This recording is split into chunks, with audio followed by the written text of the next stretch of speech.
ओम शांति।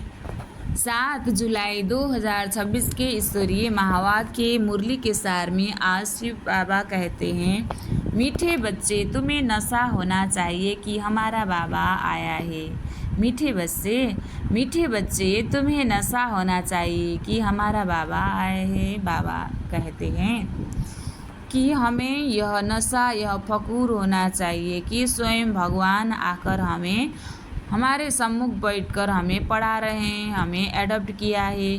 कितनी खुशी और नशा होना चाहिए कि स्वयं भगवान की दृष्टि नज़र हम पे पड़ी है, हमें विश्व का मालिक बनाने। संगम युग में शिव बाबा आकर हमें पढ़ा रहे हैं, हमें स्वर्ग की मालिक बनाने के लिए, दुख से दूर कर सुख देने के लिए हम उनके सम्मुख बैठे हैं। सदा यह खुशी रहे। प्रश्न, कर्मों की गुए गति को जानने वाले कौन सा पुरुषार्थ अवश्य करेंगे? उत्तर में बाबा कहते, याद में रहने का पुरुषार्थ करेंगे।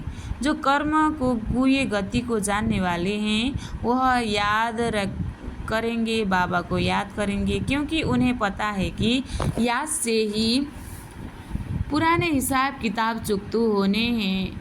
वे जानते हैं कि आत्मा अगर पुराने हिसाब किताब कर्म भोग चुकतू नहीं करेंगे तो उसे सजाएं खानी पड़ेगी। जितना याद करेंगे उतना पुराने हिसाब किताब पाप खत्म हो जाएंगे और उच्च पद के अधिकारी बनेंगे। तो बाबा कहते हैं, अगर पुराने हिसाब किताब कर्म भोग चुकतू नहीं करेंगे तो उसे सजाएं खानी पड़ेगी और पद भी भ्रष्ट हो जाएगा, पुनर्जन्म भी ऐसा ही होगा। अच्छा, मीठे मीठे सिखलदे बच्चों प्रति माता पिता बाप दादा का याद प्यार और गुड मॉर्निंग। रूहानी बाप की रूहानी बच्चों को नमस्ते।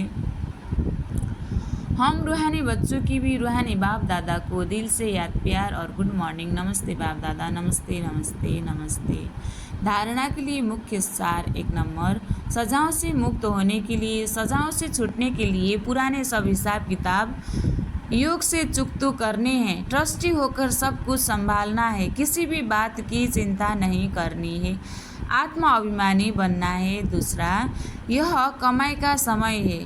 संगम युग में स्वयं शिव पिता आकर पढ़ा रहे हैं, हमें यह पढ़ाई सुनकर मेडिटेशन करके अविनाशी कमाई जमा करनी है, जो स्वर्ग में उच्च पद के अधिकारी बनेंगे। इसमें घर घाट धंधे धोरी याद नहीं आना है।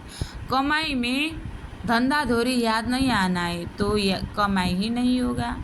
फरिश्ता बनने के लिए एक बाप की याद में रहने का पूरा पुरुषार्थ करना है।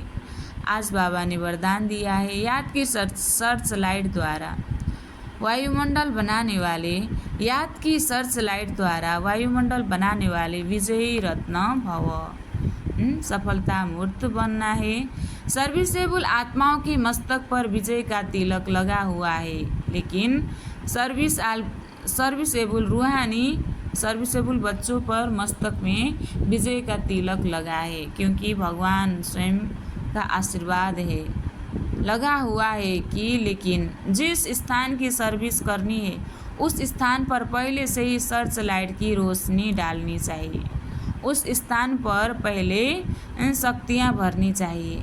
याद की सर्च लाइट से ऐसा वायुमंडल बन जाएगा जो अनेक आत्माएं सहज समीप आ जाएगी, अनेक आत्माएं सहज ही सहयोगी बनेगी, समीप आएगी और ज्ञान भी सुनेगी। फिर कम समय में सफलता 1000 गुना होगी।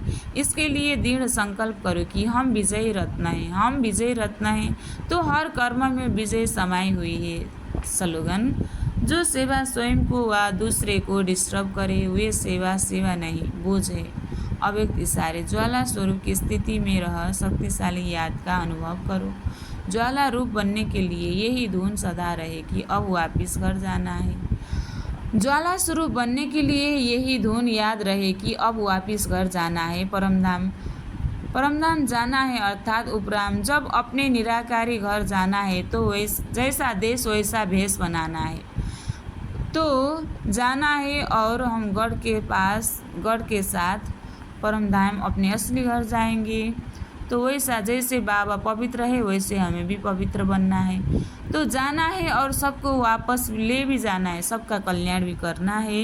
इस स्मृति से स्वयं ही सर्व संबंध सर्व प्रकृति की आकर्षण से उपराम अर्थात साक्षी बन जाएंगे। साक्षी बनने से सहज ही बाप के साथी बन बाप समान बन जाएंगे। अच्छा, ओम शांति।